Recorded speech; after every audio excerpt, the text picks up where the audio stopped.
हम लोग जो चैप्टर पढ़ रहे हैं वो है मानव जनन के बारे में पढ़ रहे हैं। मानव जनन में पहले ही बता दिया गया था, इसमें निषेचन की घटना होता है। इसमें एक नर होते हैं और इसमें एक मादा होते हैं। ठीक, एक माता पिता हम लोग को पाए जाते, तो ऐसे नर और मादा हो गए। ठीक, और हम लोग पढ़ चुके हैं कि नर में युग्मक के रूप में क्या बनता है। तो ये भी चीज़ हम लोग पढ़ चुके हैं, जो नर में युग्मक के रूप में बनता है वो शुक्राणु बनता है, शुक्राणु बनता है। और मादा में युग्मक के रूप में अंडाणु बनता है।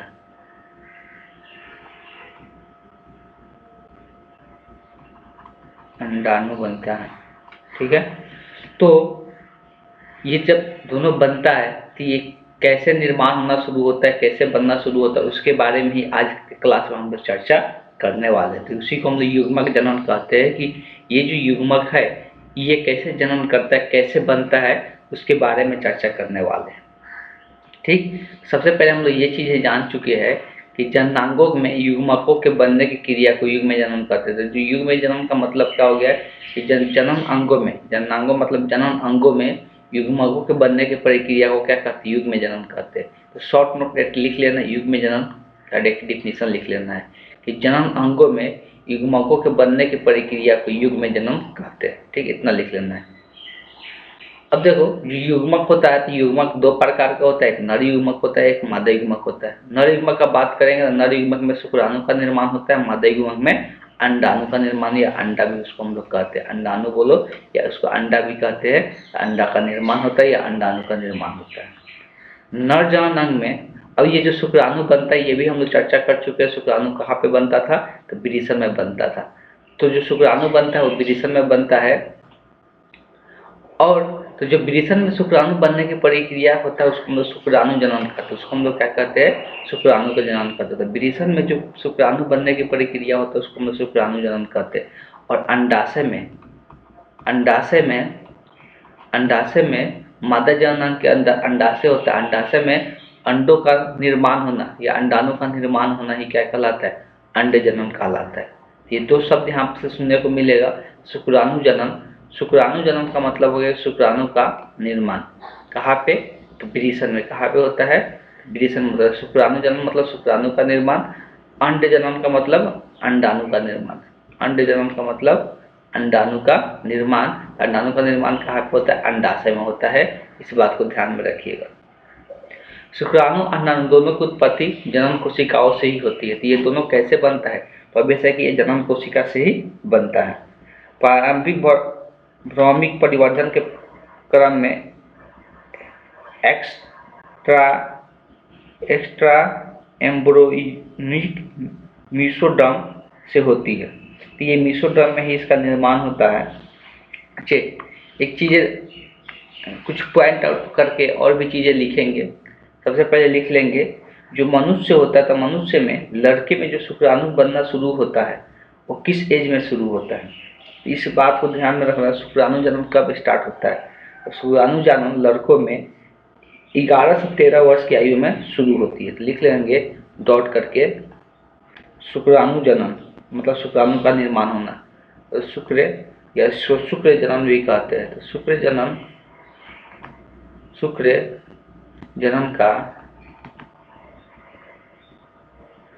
का क्रिया 11 से 13 वर्ष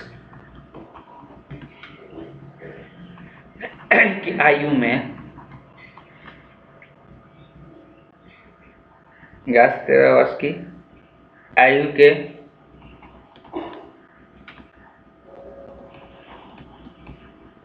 लड़के के वृषण में बनना शुरू हो जाए। लड़के के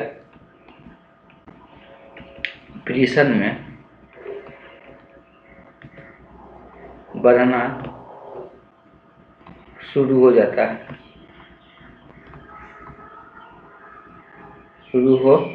है, यहाँ लिख लेना है। ठीक है, अगला डॉट लिखना है,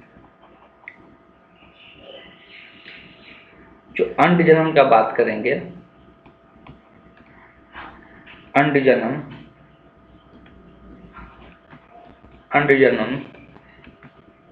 लड़कियों में लड़कियों में 9 से 10 वर्ष, ये वेरी भी करता है, ठीक है, वातावरण के साथ ये वेरी भी करता है। 9 से 10 वर्ष की आयु में शुरू हो जाता है। तो ये 2 चीज़ें याद रखना है, ठीक है, 2 चीज़ें याद रखना है।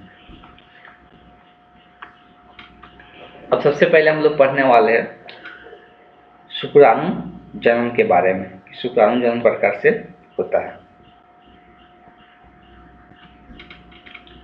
देखो, शुक्राणु जनन के बारे में अगर हम लोग पढ़ेंगे तो शुक्राणु जनन का निर्माण जो होता है तो ये कैसे होता है उसके बारे में समझेंगे। तो इसमें क्या होता है, अर्धसूत्री विभाजन के फलस्वरूप ये बनता है। क्या होता है, तो अर्धसूत्री विभाजन के फलस्वरूप बनता है। तो इसको थोड़ा सा डिटेल में पढ़ लेते हैं, उसके बाद इसको एक एक करके हम लोग समझेंगे। शुक्राणु का विकास कुछ आबादी कोशिकाओं से होती है। तो किससे होती है, तो आदि बीज कोशिकाओं से, आदि बीज कोशिका, उसको हम लोग क्या कहते हैं, आदि बीज कोशिकाओं से होती है। यह क्रिया 3 अवस्था, गुणन की अवस्था, वृद्धि की अवस्था तथा परिपक्वता की अवस्था में पूरी होती है। ये 3 अवस्था में पूरी होती है। सबसे पहले आता है गुणन की अवस्था, फिर वृद्धि की अवस्था, फिर परिपक्वता की अवस्था। गुणन की अवस्था, यहाँ पर गुणन की अवस्था, तो वृद्धि की अवस्था, फिर परिपक्वता की अवस्था में ये शुरू होता है, ठीक है। अब आगे हम लोग बात करेंगे तो अब आदि बीज कोशिकाओं पहले गुणन की अवस्था में प्रवेश करती है। तो पहले किस अवस्था में प्रवेश करती है, तो गुणन की अवस्था में प्रवेश करती है। इस प्रक्रिया में बार बार विभाजन होकर क्या करता है, शुक्राणु कोशिका जनन बनाती है। तो इस अवस्था में बार बार ये विभाजित होकर क्या बनाता है, तो शुक्राणु जनन कोशिका का निर्माण करता है। इसमें कुछ शुक्राणु जनन ए तथा बाकी शुक्राणु जनन बी का निर्माण करते थे। ऐसे 2 प्रकार के शुक्राणु जनन का निर्माण होता है, ए और बी प्रकार के। और शुक्राणु जनन ए का बात करेंगे तो एक साथ मिलकर क्या बनाता है, शुक्राणु कुल बनाता है। क्या बनाता है, शुक्राणु कुल बनाता है। लेकिन अगर जबकि बात करेंगे शुक्राणु जनन बी, तो ये परिवर्तित होकर प्राथमिक शुक्राणु कोशिका के रूप धारण कर लेता है। तो ये प्राथमिक शुक्राणु कोशिका का रूप धारण कर लेता है। प्राथमिक शुक्राणु कोशिका 12 तथा द्विगुणित होता है। लेकिन अगर प्राथमिक शुक्राणु कोशिका का बात करेंगे तो वो कैसा होता है, द्विगुणित। द्विगुणित को हम लोग कैसे दिखाते हैं, इस प्रकार से दिखाते हैं। तो जो प्राथमिक द्विगुणित कोशिका ये होता है, इसको हम लोग यहाँ पर इसको कैसे 46 गुणसूत्र होता है इंसानों में, तो 44 प्लस XY देखने को मिलता है। हम लोग शुक्राणु जनन पढ़ रहे थे, शुक्राणु जनन में इस तरह से होता है, कुल 46 क्रोमोसोम की संरचना देखने को मिलता है। प्राथमिक शुक्राणु जनन जल्द ही हास या मियोसिस विभाजन करता है। मियोसिस विभाजन में प्रवेश कर, तो ये मियोसिस विभाजन में क्या करता है, प्रवेश कर तो होता क्या है, जो प्राथमिक कोशिका होता है, अभी हम लोग देख रहे थे, जो प्राथमिक कोशिका होता है, प्राथमिक शुक्राणु कोशिका जो होता है, बेसिकली प्राथमिक जो शुक्राणु कोशिका होता है उसको बोलेंगे तो वो क्या होता है, द्विगुणित होता है। इसके गुणसूत्र की संख्या को हम लोग किससे दिखाते हैं, 2n से दिखाते हैं जब भी द्विगुणित होता है। तो ये द्विगुणित होता है, इस बात को ध्यान में रखना है, जो प्राथमिक कोशिका होता है। तो यही द्विगुणित जो प्राथमिक कोशिका होता है, यही जो द्विगुणित प्राथमिक कोशिका होता है, यही डिवीजन करता है, और डिवीजन करके ये अर्धगुणित कोशिका का निर्माण करता है। क्या करता है, अर्धगुणित कोशिका का निर्माण करता है। और जब भी अर्धगुणित कोशिका का जब निर्माण करता है तो उसको हम लोग कहते हैं अर्धसूत्री विभाजन। उसको हम लोग क्या कहते हैं, अर्धसूत्री विभाजन। यहाँ पर कौन सा विभाजन होता है, तो अर्धसूत्री विभाजन होता है, ठीक है। तो जब ये अर्धसूत्री विभाजन होता है, तो जब ये अर्धसूत्री विभाजन होता है तो इसका गुणसूत्र की संख्या कितना हो जाती है, आधी आधी हो जाती है। तो ये एक ही स्टेप में नहीं रुकता है, फिर से ये समसूत्री विभाजन होता है। समसूत्री विभाजन मतलब कि ये n है, तो इससे फिर 2 कोशिका का निर्माण होता है। तो इस तरह से ये 4 कोशिकाओं का निर्माण होता है, और ये चारों कोशिका देख सकते हैं कि क्या होता है, सब में गुणसूत्र की संख्या क्या है, आधी है। और यही चारों जो बनता है यही क्या होता है, तो शुक्राणु होता है। यही क्या होता है, शुक्राणु होता है। तो ये शुक्राणु का कोशिका होता है, ये शुक्राणु कोशिका है। तो यही शुक्राणु कोशिका बनता है, ठीक है। तो यही क्या होता है, शुक्राणु कोशिका का निर्माण होता है। तो शुक्राणु जो कोशिका होता है वो क्या होता है, अर्धगुणित होता है। अब ये कैसे होता है, तब इंसानों में टोटल गुणसूत्र की संख्या कितना होता है, 46। अगर हम लोग ये प्राथमिक का बात करेंगे, किसका, प्राथमिक शुक्राणु कोशिका का बात करेंगे, तो इसका जो बनावट रहता है कैसे रहता है, ये 44 तो सब के सब जैसे और सब बॉडी पार्ट में होता है वैसे ही होता है, लेकिन इसका जो दो गो गुणसूत्र होता है ना, वो क्या होता है, एक्स वाई होता है। तो ये नर में देखने को मिलता है कि इस तरह से 46 बनता है। बाकी 46 जो गुणसूत्र होता है सबका सब कोशिका का क्या होता है, समान होता है। लेकिन ये प्राइमरी जो जर्म को सेल बोला जा रहा है, जिसको हम लोग बोलते हैं प्राथमिक प्राथमिक को शुक्राणु कोशिका कहते हैं, तो इसमें क्या देखने को मिलता है, तो इसमें 44 होता सेम रहता है, लेकिन एक्स वाई दो अलग देखने को मिलता है। और जब इसका डिवीजन होता है तो ये कैसे डिवीजन होता है, तो इसको भी समझ ले। तो इसमें से 23 को निकलता है और इसमें से एक निकलता है, मान लो कि या तो एक्स निकलेगा या वाई निकलेगा। तो इस प्रकार से इसका निर्माण होता है। फिर यहाँ पर भी 23 होगा और प्लस में क्या होगा, वाई होगा। इस तरह से ये सॉरी 22 44 का आधा 22 होगा ना, 22 प्लस एक्स होगा, यहाँ पर 22 प्लस वाई होगा। ठीक, तो इस तरह से ये अर्धसूत्री विभाजन करता है और ये फिर दो और बन जाएगा 22 प्लस एक्स और यहाँ पर भी 22 प्लस एक्स। तो इस तरह से ये बनता है 4 कोशिका। इसके आगे भी और भी बहुत सारे कोशिका का निर्माण होता है, लेकिन जो भी ये स्पर्म बनता है, जो भी ये शुक्राणु बनता है, वो क्या होता है, अर्धसूत्री, मतलब वो अगुणित कोशिका होता है। वो कैसा होता है, अगुणित कोशिका होता है। इस बात को ध्यान में रखना है। अब इसका बात करेंगे जो शुक्राणु का बनावट होता है, तो बनावट कैसा होता है उसके बारे में थोड़ा सा चर्चा कर लेते हैं। हाँ, ये जो गुणसूत्र की संख्या होता है, तो गुणसूत्र की संख्या यहाँ पे इस तरह से इसको डायग्राम दिखा लेना है। और ये जो ऊपर में कोशिका होता है, इस कोशिका का नाम लिख लेना है, सिर्फ बाकी किसी को लिखना है, नीचे वाला का लिख लेना है कि ये शुक्राणु कोशिका है, शुक्राणु का कोशिका है। ठीक है, और ये ऊपर वाला जो होता है, तो ऊपर वाला कोशिका भी हम लोग देखे भी थे, इसको हम लोग क्या कहते हैं, इसको हम लोग कहते हैं प्राथमिक शुक्राणु कोशिका कहते हैं। तो ऊपर वाला को नाम लिख लेना है प्राथमिक शुक्राणु कोशिका, प्राथमिक शुक्राणु कोशिका। ठीक है, तो इसको यहाँ से डायग्राम बनाना, नीचे में ये इंडिकेट कर लेना कि ये सब के सब क्या है, तो ये सब के सब शुक्राणु कोशिका है। क्या है, तो शुक्राणु कोशिका है, या शुक्राणु जनन कोशिका भी इसको बोलते हैं। चलो साफ साफ ही लिख देते हैं, इसको क्या लिखेंगे हम लोग, शुक्राणु जनन कोशिका, मिटा देते हैं। तो ये जो चारों बना, तो चारों के चारों ये क्या कहलाएगा, शुक्राणु जनन कोशिका कहलाएगा। ठीक, तो ये चारों के चारों शुक्राणु जनन कोशिका कहलाएगा, शुक्राणु जनन कोशिका कहलाएगा। ठीक है, आप ध्यान में रहेगा। और ये साइड में बना लेना है कि ये कैसे होता है, तो ये 44 प्लस एक्स वाई रहता है। चलो इसको और अच्छे से बता लिख देते हैं यहाँ पे, ये कैसे रहता है, तो 44 प्लस एक्स वाई रहता है। ये प्राथमिक शुक्राणु कोशिका होता है। और यही पहले अर्धसूत्री विभाजन होगा, तो ये 22 प्लस इधर एक्स आ जाएगा और इधर में क्या आ जाएगा, तो 22 प्लस वाई हो जाएगा। ठीक, इस तरह से विभाजन होता है। और इससे और भी समसूत्री विभाजन होते जाएगा। तो अब तो यहाँ पर गुणसूत्र की संख्या में कोई परिवर्तन नहीं आएगा, जैसा है वैसे ही रहेगा, तो 22 प्लस एक्स हो जाएगा। अब यहाँ पर बात करेंगे तो 22 प्लस वाई होगा, इससे 2 बनेगा, तो यहाँ से 22 प्लस वाई हो जाएगा। तो इस तरह से ये क्या होता है, समसूत्री विभाजन होता है। तो पहले ये अर्धसूत्री, ये पूरा को हम लोग बोलते हैं अर्धसूत्री विभाजन, लेकिन ये 2 पार्ट, पहला अर्धसूत्री होता है, यहाँ पर समसूत्री विभाजन देखने को मिलता है। तो ये भी डायग्राम दिखा लेना है। ठीक है, इतना दिखाने के बाद हम लोग एक और आकृति को दिखाएंगे, और एक और आकृति होगा, सबको मिटा देते हैं यहाँ पे।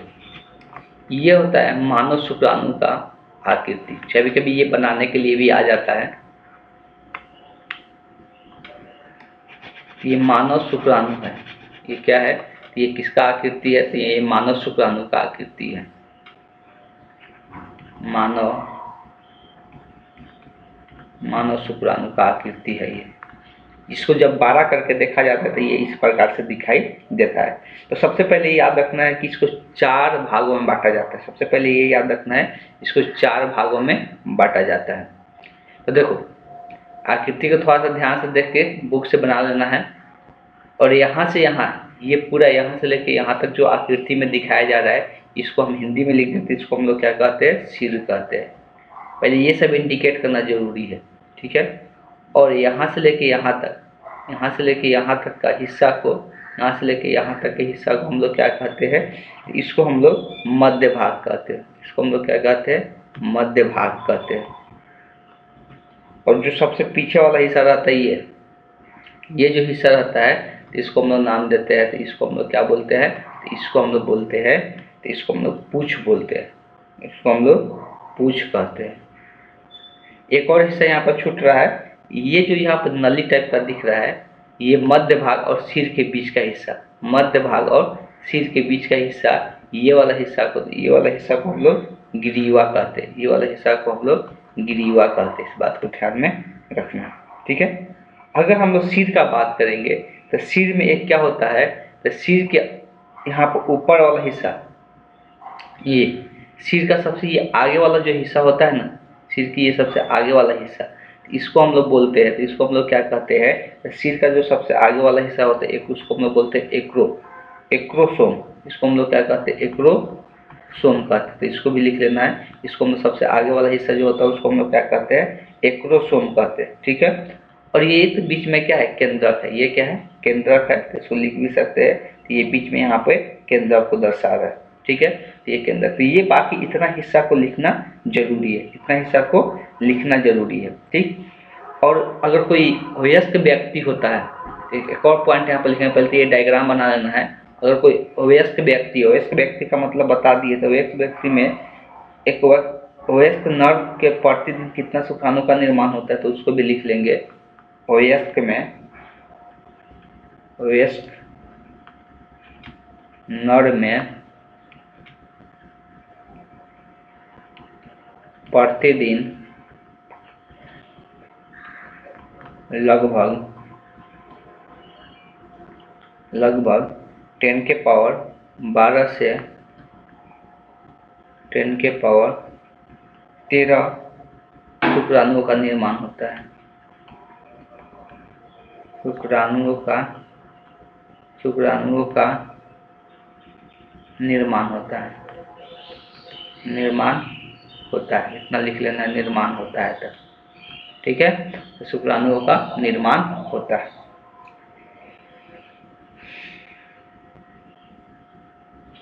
अब कुछ शुक्राणु को निर्माण करने में जो हार्मोन मदद करता है उस हार्मोन पर हम लोग कुछ चर्चा करेंगे। जो शुक्राणु का निर्माण करने में जो कुछ हार्मोन मदद करता है तो उस हार्मोन पर हम लोग कुछ चर्चा करेंगे। तो पहले इतना लिख लेना है जितना बोले हैं। अब आगे हम लोग, अच्छा इसके बाद अंड जन्म शुरू हो गया, ठीक है। अब हार्मोन के बारे में थोड़ा चर्चा कर लेते हैं, इधर है, ठीक है। तो इसमें अब देखो हार्मोन का, देखो हम लोग शरीर से 2 चीज़ सिक्रेशन सुनते हो लोग, एक हार्मोन सुनते हैं, एक क्या सुनते हैं, एक हार्मोन, एक इंजाइम। इंजाइम जो होता है अलग अलग चीज़ों को पचाने वगैरह में मदद करता है, ठीक है। और हार्मोन जो होता है कोई चीज़ को वृद्धि करने में या कोई चीज़ को कंट्रोल करने में मदद करता है, जो हार्मोन होता है हम लोग शरीर का, ठीक है। कोई चीज़ को ज़्यादा वृद्धि कराता है, कोई चीज़ को कम वृद्धि कराता है, किसी चीज़ को कंट्रोल करके रखता है। तो ये सब कौन काम करता है, तो हम लोग शरीर में जो हार्मोन होता है वही काम करता है। हार्मोन के लिए क्या होता है, ग्रंथि होता है, जो कि ग्रंथि को क्या करता है, वही ग्रंथि स्रावित करता है हार्मोन, ठीक है। तो अब हम लोग शुक्राणु जनन में जो हार्मोन मदद करता है वो सब कौन कौन सा हार्मोन आता है उसके बारे में थोड़ा चर्चा कर लेते हैं।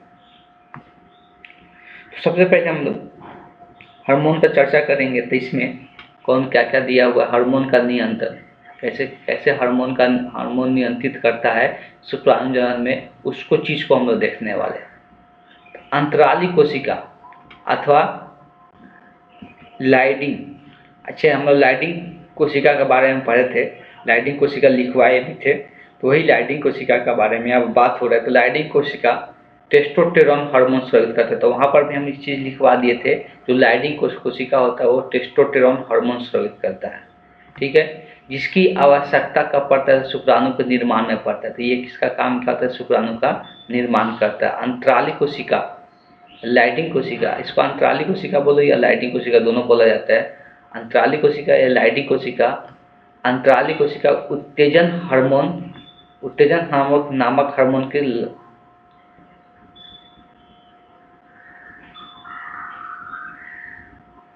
लक्ष्य में कोशिका हम लोग कहते हैं। इसको उत्तेजन हार्मोन का लक्ष्य में कोशिका कहते हैं। और ये पिट्यूटरी ग्रंथि के अग्रपाली से निकलती है। तो ये कहाँ से निकलता है? तो ये पिट्यूटरी ग्रंथि के अग्रपाली से निकलती है एवं ल्यूटिनाइजिन हार्मोन तथा फॉलिकल उत्तेजक हार्मोन के समरूप होती है। तो ये कैसा होता है? जो ल्यूटिनाइजिन हार्मोन जो होता है, या बोल सकते हैं फॉलिकल उत्तेजक हार्मोन के ये समरूप देखने को मिलता है। तो फॉलिकल उत्तेजक हार्मोन या टेस्टोस्टेरोन नियंत्रण से एस्ट्रोलिक की कोशिकाएं एंड्रोजन बाइंडिंग प्रोटीन मतलब एबीपी का स्रावन करती है, जो टेस्टोस्टेरोन हार्मोन का सांद्रता के शुक्राणु नलिकाओं में बढ़ा देती है। अब देखो ये क्या काम करता है? शुक्राणु नलिका में शुक्राणु के मात्रा को ये बढ़ाने का काम करता है। देखो इसमें सबसे पहले जो इम्पोर्टेंट हार्मोन है, तो इम्पोर्टेंट हार्मोन जो होता है वो कौन सा होता है? टेस्टोस्टेरोन। और टेस्टोस्टेरोन हार्मोन क्या काम करता है? तो शुक्राणु का निर्माण करने में मदद करता है। और एक और कोशिका के बारे में यहाँ पर बात की जाए, एंड्रोजन बाइंडिंग प्रोटीन जो होता है ये क्या काम करता है? तो सांद्रता को बढ़ाता है, मतलब मात्रा को बढ़ाता है। तो टेस्टोस्टेरोन हार्मोन की सांद्रता को क्या करता है? बढ़ा देता है। ठीक है, जैसे एस्ट्रोली कोशिका में इनहिबिन नामक एक अन्य प्रोटीन का स्राव करती है, जो FSH के बनने की क्रिया को धीमी कर देती है। HSF किसको बोलते हैं? तो फॉलिकल उत्तेजक हार्मोन को बोलते हैं। फॉलिकल उत्तेजक हार्मोन के बनने की क्रिया को क्या कर देती है? धीमी कर देती है। कौन? एक इनहिबिन नामक पदार्थ होता है जो प्रोटीन का होता है। ये इनहिबिन नामक पदार्थ प्रोटीन का होता है, जो कि ये किसको धीमी करती है? तो FSH हार्मोन, FSH हार्मोन को, जिसको हम लोग क्या बोलते हैं? फॉलिकल उत्तेजक हार्मोन कहते हैं, धीमी कर देती है। तो FSH सीधे शुक्राणु कोशिका जनन को प्रभावित करती है। ये किसको प्रभावित करती है? तो शुक्राणु जनन कोशिका को। इस क्रिया में प्रभावकारी बनने में LH किसको बोलते थे? ल्यूटिनाइजिन हार्मोन को बोलते हैं। ल्यूटिनाइजिन हार्मोन को LH हार्मोन कहते हैं, का सहयोग मिलता है। और इसका सहयोग मिलता है जो टेस्टोस्टेरोन के संश्लेषण में प्रयोजनीय है। और LH अथवा ICSH का नियंत्रण हाइपोथैलस के स्रावन होने में हाइपोथैलेमिक गोनेडोट्रोपिन रिलीजिंग हार्मोन के द्वारा होता है। तो यहाँ पर बहुत सारे हार्मोन का स्राव होता है। ठीक है, सबका थोड़ा सा चीज़ें याद रखना लोग, कौन क्या करता है। तो FSH ये क्या करता है? ये प्रक्रिया मतलब किसके? तो सॉरी इसके रोकने वाला जो प्रोटीन होता है उसको हम लोग बोलते हैं इनहिबिन। उसको क्या बोलते हैं? इनहिबिन बोलते हैं। इनहिबिन जो प्रोटीन स्राव होता है ये क्या करता है? इसके स्राव को कम करता है। और इसका काम हम लोग पढ़े थे, ये क्या करता है? ये उत्तेजना को बढ़ाता है। FSH हार्मोन जो होता है वो क्या करता है? उत्तेजना को बढ़ाता है। ठीक है, और अगर हम लोग बात करेंगे टेस्टोस्टेरोन हार्मोन का, तो ये शुक्राणु का निर्माण करने में मदद करता है। तो सबका ये काम अलग अलग होता है। ठीक है, FSH हार्मोन का या LH हार्मोन भी क्या करता है? उत्तेजना को बढ़ाता है। ठीक है, ये भी उत्तेजना हार्मोन ही होता है। तो ये सबका अलग अलग यहाँ हार्मोन होता है जो कि अलग अलग काम करता है। तो कुछ शुक्राणु का निर्माण करने में, कुछ शुक्राणु को कंट्रोल करने में, आप कुछ शुक्राणु को उत्तेजना को बढ़ाने में मदद करता है ये सारे हार्मोन। ठीक है, तो हार्मोन का कुछ काम होता है तो उसी के बारे में दिया हुआ था।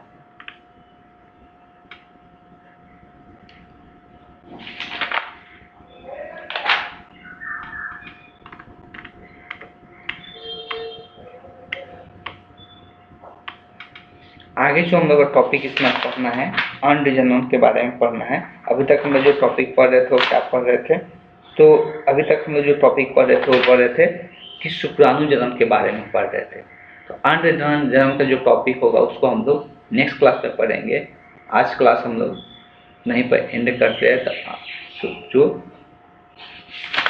अंड जनन होगा उसको हम नेक्स्ट क्लास में समझेंगे। अंड जनन कहाँ पे मादा में निर्माण होता है, तो वो किस प्रकार से होता है, उसमें भी अर्धसूत्री विभाजन द्वारा क्या होगा, अंडाणु का निर्माण होता है। उसी अंडाणु का, और वो भी अर्धसूत्री होता है, मतलब अगुणित होता, जो अंडाणु होगा अगुणित कोशिका होगा, और ऐसे शुक्राणु क्या होगा, अगुणित कोशिका होगा। तभी जाके निषेचन के समय दोनों मिलेगा तो गुणित हो जाता है, मतलब द्विगुणित हो जाता है। ठीक है, तो उसके बारे में हम लोग नेक्स्ट क्लास में चर्चा करेंगे।